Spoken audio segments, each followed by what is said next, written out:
and mid. Both of the members of NAEVI have approximately 7-point-something K, about 7.5 K. Meanwhile, both of the members for Hokages have broken past the 10K barrier, seeing upwards of 11K on Echo, giving him a huge advantage in this game, making it even more potent when he tries those engages. He has so much potential to get in and get out, especially with that Hex Tech Proto Belt he's built. Right. And it looks like they're going to go ahead and take this top inner turret. Baron minions are still up. They've already taken, 3 towers and an inhib? Yeah, it has been absolutely massive as far as this game goes. And these Baron-empowered minions shouldn't be lasting a whole lot longer, as I'm pretty sure Baron buff is beginning to get into the last few about 30 seconds of time. But Draven gets caught out. A quick engage. He flashes out of the way. Colin comes out. Zyra ult, and it knocks up a couple of people. Shen is turret diving deep. He's taking quite a bit of damage. Darius ends up getting a kill on the Zyra, but there is so much damage that is coming down from these NAEVIs that they are ending up able to get so many kills for so cheap. But then Echo inside the base takes one turret. He's looking for the Draven pick. Ult's on top. Pops the Draven with his ult. Looking for that Orianna. Not quite able to finish her off. So he goes for the Thresh, getting so much damage down. Super minions. Super minions are going hard, and there is the Darius, but unfortunately, there are no turrets left. He is looking for an engage, getting a little more damage. Will he be able to get it? Hooked by Thresh, thrown into base, ends up dying. Kha'Zix, one of the members still alive, still inside the base, taking an inhib for his team. There is nothing that these Hokages are gonna let the NAEVI take from them. NAEVI is having such a hard time keeping up when they win a team fight. Hokages have just taken 2 Nexus turrets off of it and get the final inhib, or don't quite get the final inhib down. Essentially, it's coming down to Hokage know what their priorities are. Yes, they know that they kind of want to live throughout the entire game, but at the same time, they know that trading objectives in that situation is completely worth it if they die.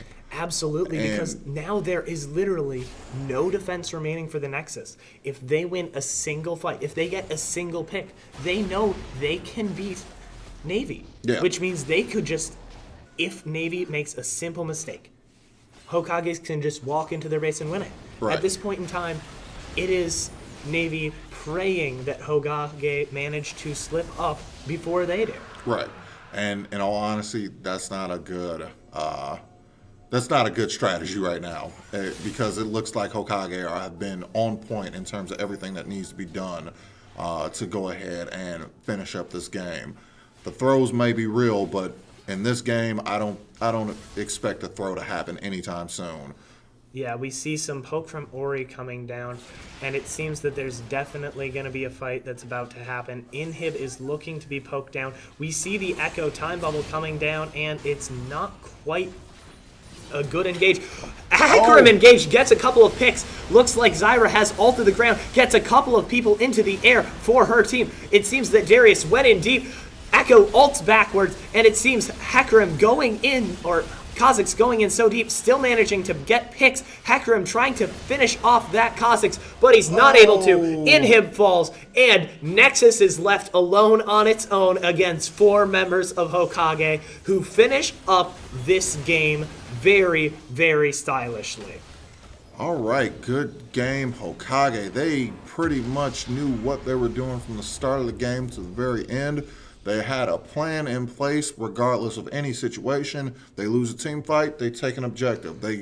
They have to back out from an area, they still take an objective. They pick one person off but lose 2 people, but they're able to take another objective. Exactly. So it was amazing to watch Hokage work through that whole match. It was very clean League of Legends gameplay. One thing that I am just it is very hard for NAEVI to be able to keep up with this, because they are just constantly being put in a position where they're losing so much, because the decision making on the part of the Hokages, their macro gameplay, their control of the map, and knowledge of the game enabled so many little small things that you didn't notice, just all adding up over the course of time, giving them the massive win in the end. Right, and like you said, that was pure League of Legends gameplay. I mean, it started off with that initial invade that failed, and they were able to kind of limit the advantages of the bot lane that was about to start with Draven and Thresh. And from there, it pretty much just turned into a really terrifying incident for pretty much every lane for NAEVI. I mean, Kha'Zix, he finished 7-1-13 against Hecarim, who finished 1-8-5. There was a huge difference between these jungles, and while Hecarim was an incredible pick, the Hokages just outplayed NAEVI as a whole. Right. And that was so potent and adds up to so much. Another thing to note is when we watched Hokage today, we saw 2 games that they played, and both of them were played in completely separate styles. There was a very defensive comp that all aligns itself around a single carry and their ability to take down teams.